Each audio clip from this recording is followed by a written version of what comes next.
ప్రభునందు ప్రియ దేవుని బిడ్డలారా, దేవుని నామంలో వందనాలు తెలియజేస్తాం. దేవుని మహోన్నతమైన కృప, కనికరం, సమాధానం చేత ఈరోజు మళ్ళా మిమ్మల్ని కలవడానికి దేవుడు నాకు ఇచ్చిన ఆశీర్వాదం బట్టి ప్రత్యేకమైన కృతజ్ఞతాస్తులు చెల్లిస్తాను. అవును ప్రియులారా, దేవుడు ఆయన సంకల్పం చేత భూమి మీద ఆయన చేయు గొప్ప అద్భుత ఆశ్చర్యకార్యం ఏమంటే, సమస్త మానవ ప్రాణికోటికి రక్షణ ఇవ్వడానికి తను తాను తగ్గించుకొని మానవుడిగా భూమి మీద అవతరించి 30 సంవత్సరాలు ఆయన వెయిట్ చేసి 3.5 సంవత్సరాల సువార్తన చేసి అద్భుతాన్ని చేసినటువంటి దేవుడు. అయితే ఆయన ఎందుకు ఈ భూమి మీదకి వచ్చారో మనందరికీ తెలుసు.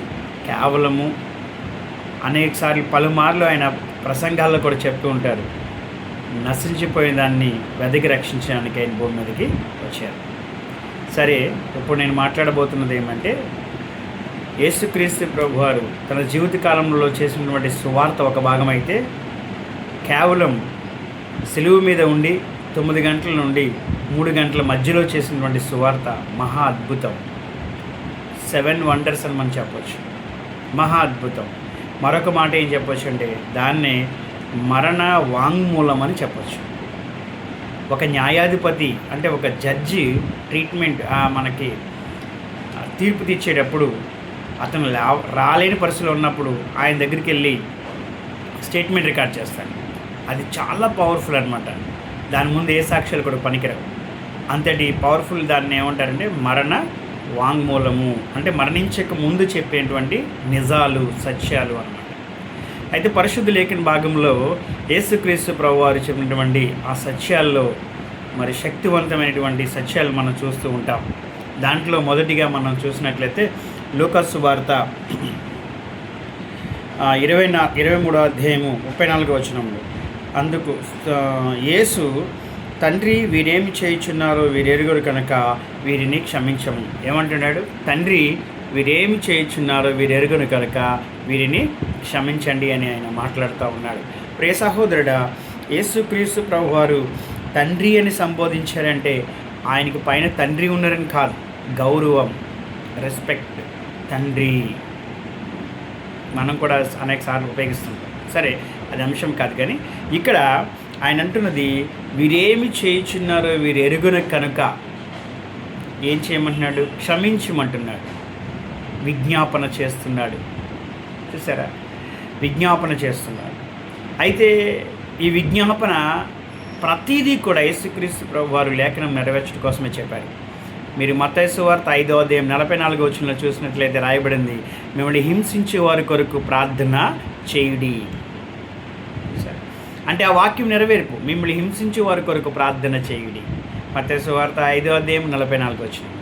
మరి యేసుక్రీస్తు ప్రభువారు వీరిని ఎందుకు క్షమించమని అడిగి ఉన్నారంటే ఒక మాట మీకు తెలియపరుస్తుంటాను. కీర్తన గ్రంథం 2వ అధ్యాయము 12వ వచనంలో రాయబడిన మాట ఏమంటే, ఆయన చెప్తున్నాడు, కీర్తన గ్రంథము 2వ అధ్యాయము 12వ వచనంలో, కుమారుని ముద్దు పెట్టుకొనుడి, లేని ఎడల ఆయన కోపించును, మీరు మార్గమందు నశింతురు, ఆయన కోపము త్వరగా రగులుకొనును.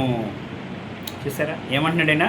కుమారుని ముద్దు పెట్టుకునడి. అంటే అక్కడ చూడండి, అక్కడ ఉన్నటువంటి రోమన్ సైనికులు కానీ, యూదులు కానీ, రోమీలు కానీ, ఆ యూదుల్లో ఉన్నటువంటి పరిచయులు, శాస్త్రులు, అవునా, ఇక వీరందరూ కూడా యేసుక్రీస్తు ప్రభుని తృణీకరించారు. ఏ ఒక్కరు కూడా ఆయనని స్వీకరించలేదు. ఇక్కడ వాక్యం ఏం చెప్తుందంటే, ఆయనను ముద్దు పెట్టుకుని, లేదంటే ఎవరికి కోపం వస్తుందంట? దేవునికి కోపం వస్తుంది, పరిశుద్ధాత్ముడికి కోపం వస్తుంది. ఆయన కోపం వస్తే నశింపచేస్తాడు అన్న విషయాన్ని యేసుక్రీస్తు ప్రభువారు తెలుసు కాబట్టి ఆయన అందుకే ఏమంటే వీరిని క్షమించమని ఒక రిక్వెస్ట్ని పాస్ చేశాడు. ఆయన లేదనుకోండి ఏమవుతుంది?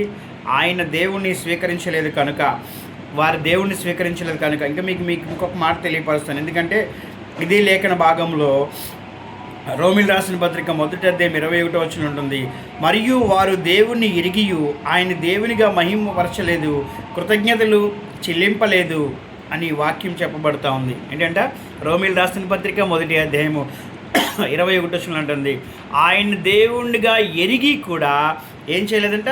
దేవునిగా మహిమపరచలేదు. చూసారా? ఇదొక కారణం. చూస్తే ఇంకొక కారణం మీకు తెలియపరుస్తాను. యేసుక్రీస్తు ప్రభువారిని గురించి మాట్లాడుతున్నప్పుడు ఆయన మరి పిలాతు దగ్గర ఉన్నప్పుడు జరుగుతున్నటువంటి అల్లరిలో పిలాతు అంటాడు, రోమిల్ రాసిన క్షమించండి, మత్తయి సువార్త 27వ అధ్యాయము 24-25, మత్తయి సువార్త 27వ అధ్యాయము 24-25 వచనాలు ఏం చెప్పబడుతుందంటే, పిలాతు దగ్గర యేసుక్రీస్తు ప్రభువు ఉన్నప్పుడు పిలాతు అంటున్నాడు, ఈయన నిర్దోషి కనుక ఈ నిర్దోషి రక్తము నేను చిందింపకూడదని, ఈ నిర్దోషి రక్తంతో నాకు సంబంధం లేదని ఆయన చేతులు కడుక్కున్నట్లుగా మనము చూస్తుంటాం. నిరపరాధి రక్తమును గురించి నేను ఈ నిరపరాధి రక్తముల గురించి నాకు ఏ విధమైన సంబంధం లేదు, మీరే చూసుకున్నాడని వారితో చెప్పినప్పుడు ఆ మత్తయి సువార్త 27-25 వచనములు అంటున్నారు. ఏమని మాట్లాడారంటే, అందుకు ప్రజలు వాని రక్తము వాని అనగా ఎవరు? యేసు ప్రభు యొక్క రక్తము మా మీదను మా పిల్లల మీద ఉండుగాక అన్నారు. చూసారా? నిరపరాధి రక్తము. అక్కడ అర్థం ఏంటంటే, నిరపరాధి అయినటువంటి యేసు ప్రభు యొక్క రక్తము చిందింపకూడదని ఎవరు అంటున్నారు? ఆ పిలాతు, రోమి యొక్క ప్రతినిధి, రోమి యొక్క గవర్నర్, శిక్షను అమలు చేసే గవర్నర్ ఏమన్నాడంటే, ఇది కుదరదు, నేను చేతులు కడుక్కుంటున్నాను, ఈయన రక్తమును చిందించుటకు నాకు ఏ విధమైన సంబంధం లేదని చెప్పినప్పుడు వీళ్ళ అమాయకంగా ఏం మాట్లాడారంటే, ఆ రక్తం ఏదో మా మీద మా పిల్లల మీద ఉండుగాక అన్నారు. సరే, వీరు చేస్తున్న తప్పిదనాలు చూడండి. మొదటిగా ఏం చేశారంటే, కుమారుని ముద్దు పెట్టుకోమని వాక్యం సెలవిచ్చింది, ముద్దు పెట్టుకోలేదు. రెండవది ఏమంటే, దేవుణ్ణి దేవుడిగా ఎరిగి కృతజ్ఞత తెలియపరచమన్నారు, అది చేయలేదు. మూడోది ఏం చేస్తున్నారంటే, నిరపరాధి రక్తం ఆయన మీద వేసుకుంటున్నారు. మీకు తెలుసా? మీరు గమనించారా? ఆది కాండములో మనం చూసినట్లయితే ఆది కాండము 4వ అధ్యాయంలో 10వ వచనంలో ఒక మాట ఉంటుంది, నిరపరాధి రక్తము చాలా ప్రమాదకరమైనది, నిరపరాధి రక్తం భూమి మీదకి రాకూడదు. ఎందుకో తెలుసా? నిరపరాధి రక్తం కనుక భూమి మీదకి వస్తే ఆ రక్తం వెళ్ళంట దేవుని దగ్గర మొరపెడుతుందంట, పరిశుద్ధాత్మ దగ్గర మొరపెడుతుంది. ఎందుకంటే మీకు ఆ వాక్యం తెలియపరుస్తాను. ఆది కాండము 4వ అధ్యాయము 10వ వచనంలో ఉంటుంది, అప్పుడు ఆయన, నీవు ఏమి చేసేదివి? నీ తమ్ముడు రక్తము యొక్క స్వరము నేల నుండి నాకు మొరపెడుతుంది. ఏమంటున్నాడు? ఆది కాండము 4వ అధ్యాయం 10వ వచనంలో దేవుడు అక్కడ ఉన్నటువంటి కయ్యనుతో మాట్లాడుతున్నాడు, నీవు చేసిన పని ఏమి? నీ తమ్ముని రక్తము యొక్క స్వరము నేల నుండి నాకు మొరపెడుతుంది. నేల నుండి రక్తం అంట దేవునికి మొరపెడుతుంది. నా రక్తమును బయటకు తీసుకొచ్చిన వాడు ఎవడు అని అడుగుతుంది. ప్రియులారా, చాలా ప్రమాదం అన్నమాట. ఎందుకంటే నిరపరాధి రక్తము ఏం చేస్తుంది? ఊరుకోదు, అది దేవుని దగ్గరికి వెళ్ళి మొరపెడుతుంది. కనుక ప్రియులారా, ఫైట్ చేస్తుంది. అందు విషయమే దేవుడు ఏం చేశాడంటే, ఇదిగో మొదటిగా దేవుని ముద్దు పెట్టుకోవడం ఒక తప్పు అయితే, రెండవది దేవునిగా చూడకపోవడం మరొక తప్పు అయితే, మూడవది ఏంటంటే వారు ఈ నిరపరాధి రక్తం మా మీద మా పిల్లల మీద ఉండాలన్నారు. నాలుగవది ఏం విషయం అంటే, పాత నిబంధనలో జరిగిన విషయం. ఆనాడు ఆ కయ్యను తన తమ్ముడిని హేబేల్ని చంపినప్పుడు తన రక్తము భూమి మీదకి వచ్చి ఆ భూమి మీద ఉన్నటువంటి రక్తము దేవుని యొద్దకు వెళ్ళి మొరపెడుతుందంట, దేవుని దగ్గరికి వెళ్ళి అడుగుతుందంట, నా రక్తం వచ్చుటకు కారణమేమి అని. కనుక ఈ విషయాలన్నీ కలిపి దేవునికి కోపం వస్తే, మొదటి వచ్చిన చదవని చూసారు, కీర్తన గ్రంథము 3వ అధ్యాయం 12వ వచనంలో ఏం చెప్పబడ్డాడు? కుమారుని ముద్దు పెట్టుకునుడి, లేని ఎడల తండ్రి కోపించును, మార్గ మధ్యములో మిమ్మలను నశింపచేయను. చూడండి, అలా చేస్తే ఇక్కడ ఉన్న వాళ్ళందరూ నశించిపోతారు. యెరూషలేములో బిడ్డలు చాలా వరకు నశించిపోతారు, యూదుల్లో చాలా వంతు వరకు నశించిపోతారు. అలా నశించిపోయినట్లయితే యేసుక్రీస్తు ప్రభు భూమి మీదకి వచ్చి ఉపయోగమేమి? ఆయన శ్రమపడి సిలువను మోసుకుని సిలువ మీద వేయబడి ఆయన తన రక్తమును చిందించుట ఉపయోగమేమి? ఆలోచన చేసిన దేవుడు. అయితే ఇలాగే ఆయన మౌనంగా ఉన్నట్లయితే వారందరూ అప్పుడు శపించబడెదరు. అలా శపించబడకూడదని ఉద్దేశంతో ప్రభువారు ఏం చేశారంటే తన పరిశుద్ధాత్మకు మాటను తెలియపరుస్తున్నాడు. మీరు కోపించకండి, మీరు కోపించొద్దు, ఎందుకంటే వీరిని క్షమించండి, వీరికి తెలియట్లేదు, వీరు చేసిన పని వీరికి తెలియట్లేదు. లేఖన భాగాన్ని వెంబడించామని శాస్త్రులు, పరిచయులు, సుంకరులు అనుకున్నారు, కానీ వారు చేస్తున్న పని లేఖనముని ఏమాత్రము అనుసరించలేదు. ఈ విషయం వారికి తెలియలేదు. కనుక వీరిని క్షమించండి. ఎందుకోసం అంటే నేను వీరి కోసమే వచ్చాను. మరి 1 తిమోతి 1వ అధ్యాయం 15వ వచనంలో చెప్తున్నాడు, ఆయన పాపులను రక్షించడానికి యేసుక్రీస్తు ప్రభు వారు భూమి మీదకి వచ్చి ఉన్నారు.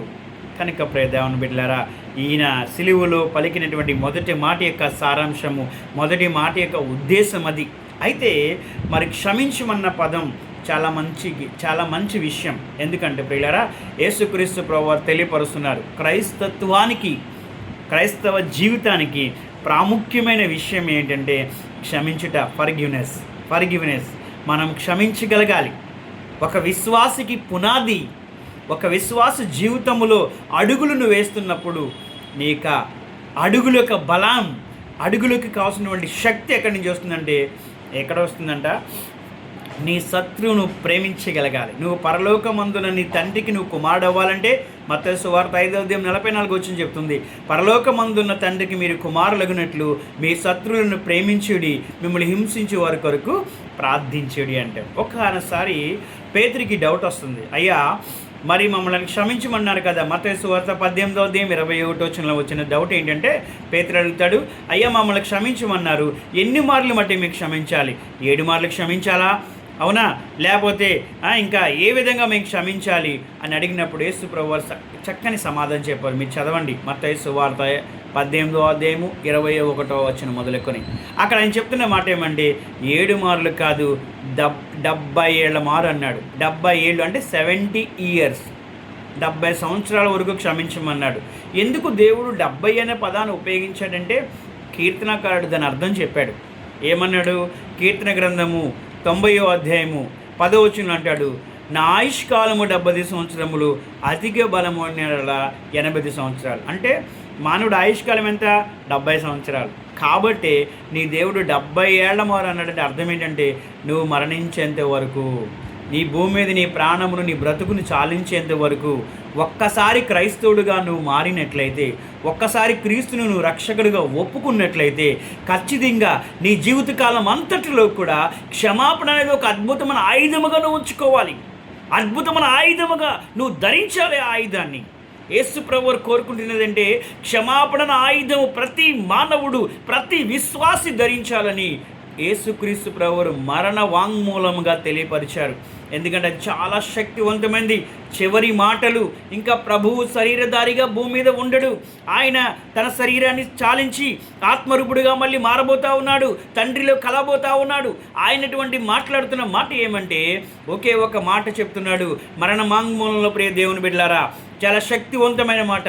ప్రతి విశ్వాసి ధరించవలసినటువంటి వస్త్రం ఏదైనా ఉందా, ధరించుకోవాల్సినటువంటి మార్గం ఏదైనా ఉందా, నడుచుకోవాల్సినటువంటి మార్గం ఏదైనా ఉందా అంటే, నిన్ను వలె నీ పొరుగు వారిని ప్రేమించమన్నమాట ఎంత ముఖ్యమో, నీ శత్రువులను ప్రేమించండి, మిమ్మల్ని హింసించే వారి కొరకు ప్రార్థన చేయండి, క్షమించండి, క్షమాగుణాన్ని కలిగి ఉండండి అని ప్రభు మనకిచ్చినటువంటి చివరి మాట, శక్తివంతమైన మాట.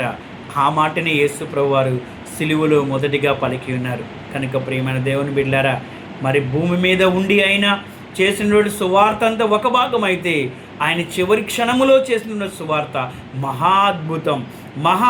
ప్రియ దేవుని బిడ్డలారా, మహా అద్భుతమైన మాట. నువ్వు పొరుగు వారిని ప్రేమించాలి, హింసించే వారి కొరకు ప్రార్థించాలి. ఈ రోజున మరి క్రీస్తుని వెంబడిస్తూ 40 దినాలు ఉపవాసాలు చేస్తూ మరి ప్రార్థనలకు వెళుతూ నాయనా అనేక మంది బిడ్డలకు సహాయం చేస్తున్నటువంటి అనేకమైన క్రైస్తవ బిడ్డలందరికీ దేవుడు తెలియపరుస్తున్న విషయం ఏంటంటే, క్షమాగుణాన్ని కలిగి ఉండండి. దీన్ని మీరు విడిచిపెట్టడానికి వీళ్ళే. క్షమాగుణం మీరు కలిగి ఉన్నప్పుడే క్రైస్తత్వానికి నిజమైనటువంటి సాక్షిగా నువ్వు భూమి మీద ఉంటావన్న వాక్యాన్ని రూపంగా మీకు తెలియపరుస్తున్నాను. గుర్తుపెట్టుకోండి ప్రియ దేవుని బిడ్డలారా, ఆయన ఎందుకు క్షమించాడో చెప్పాడు, క్షమించడానికి కారణం ఏంటో తెలియపరిచాడు, క్షమాగుణం మనకు ఉండాలని తెలియపరిచాడు. ఈ 2 విషయాలు సిలువలో మాట్లాడిన మొదటి మాట. కనుక ప్రతి ఒక్కరు కూడా జ్ఞాపకం చేసుకుని దేవునికి ఇష్టలుగా, నమ్మకమైన వారుగా, విశ్వాసాలుగా జీవించండి. ఆయన మనకిచ్చిన మరణ వాంగ్మూలము చివరి మాట, నిన్ను వలె నీ పొరుగు వారిని ప్రేమించు, నువ్వు శత్రువులను నువ్వు పరలోకమందున తండ్రికి నువ్వు కుమారుడు అవ్వాలి. చాలామంది అంటారు, I'm the man of God అంటారు, నేను దేవుని బిడ్డని అంటాడు. నువ్వు దేవుని బిడ్డవి, నువ్వు దేవుని కుమారుడివి. ఎప్పుడవుతావో తెలుసా నువ్వు దేవుని కుమారుడివి? నీ శత్రువును ప్రేమించినప్పుడు. ఎప్పుడవుతావో తెలుసా? నిన్ను హింసించిన వారి కొరకు ప్రార్థించినప్పుడు. మత్తయి సువార్త 5:44 స్పష్టంగా తెలియపరిచింది. కనుక ఈ మాటని మీ హృదయంలో దాచుకునండి. పరిశుద్ధాత్మ దేవుడు తన కృపను మనకి తోడుగా ఉంచునుగాక. ఆమె చిన్న ప్రార్థన. మమ్మల్ని మిక్కిలిగా ప్రేమించిన మా యేసు ప్రభువా, నీ పరిశుద్ధ నామమునకు స్తుతులు చెల్లిస్తున్నాను. ఇదిగో మొదటి మాటలో సారాంశను విషయమును తెలుసుకొని దాని యందు మేము నడుచుకోవడానికి మా హృదయాలు తెరిచి నీ కృపలో స్థిరపరచమని యేసు నామములో ప్రార్థిస్తున్నాను తండ్రి. ఆమేన్. వందనాలు. ప్రైజ్ అలా